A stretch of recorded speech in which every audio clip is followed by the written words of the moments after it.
Hello दोस्तों, नमस्ते। आइए हम आज चर्चा करते हैं कोविड का जो न्यू वेरिएंट आया है, कोविड JN.1 के ऊपर। अभी ये वेरिएंट के लक्षण के बारे में जानते हैं। ये तो बहुत सीवियर तो नहीं है, ये माइल्ड ही है, लेकिन तो भी ये तो फैलने का जो फैल रहा है जिस तरह से, तो उसको देखते हुए चर्चा तो करना ही पड़ेगा। तो आइए सबसे पहले चर्चा करते हैं कि इसका क्या क्या लक्षण होता है।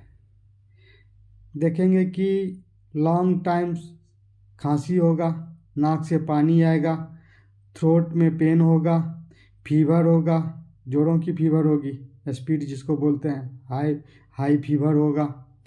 उसके बाद ब्रीथिंग डिफ़िकल्टी होगी।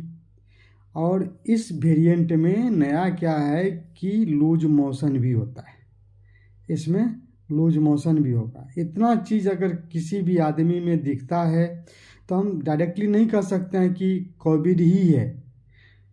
इस समय में जाड़ा के सीज़न में बहुत सारे प्रॉब्लम हो सकते हैं, बहुत कारण हो सकते हैं, कोल्ड होने के चलते ये सब प्रॉब्लम आ सकती है। लेकिन हमको करना क्या है, कोई नज़दीक के हॉस्पिटल जाना है जहाँ पे कोविड की टेस्ट हो रही है, वहाँ पे जाके हमको कोविड का टेस्ट कराना है।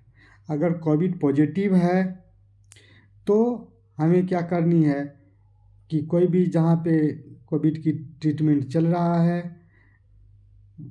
तो वहाँ पे जाके डॉक्टर से संपर्क करना है और इसका ट्रीटमेंट लेंगे। अब सवाल उठता है कि इसका प्रिवेंशन कैसे करें, रोकथाम कैसे करें, इससे बचा कैसे जाए। तो बचने के लिए आपको क्या करना होगा कि भीड़ भाड़ से बचना होगा, और गैदरिंग जहाँ पे है वहाँ नहीं जाना है। अगर जाएंगे भी तो मास्क लगा के जाएंगे। अगर कोई चीज़ को छूते हैं जिस चीज़ के बारे में हम नहीं जानते हैं तो उसको छूने के बाद हमें हाथ धोएं और बढ़िया से हाथ धो के खाना खाएं। अगर बाज़ार से कोई भी सामान लाते हैं तो उस सामान को धो के कंज्यूम करना चाहिए और मास्क प्रॉपरली यूज करना चाहिए, क्योंकि ये जो होता है ये भी वेरिएंट आपको इनहेलेशन के द्वारा ही एक से दूसरे में फैलता है।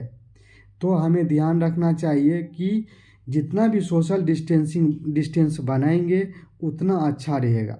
जहाँ तक हाई रिस्क आदमी के बारे में है, उनको तो भीड़ भाड़ से बचना चाहिए, जैसे जो हाइपरटेंसिव पेशेंट है या डायबिटिक हैं या ओल्ड एज हैं, यानी कि ज़्यादा उम्र के लोग हैं।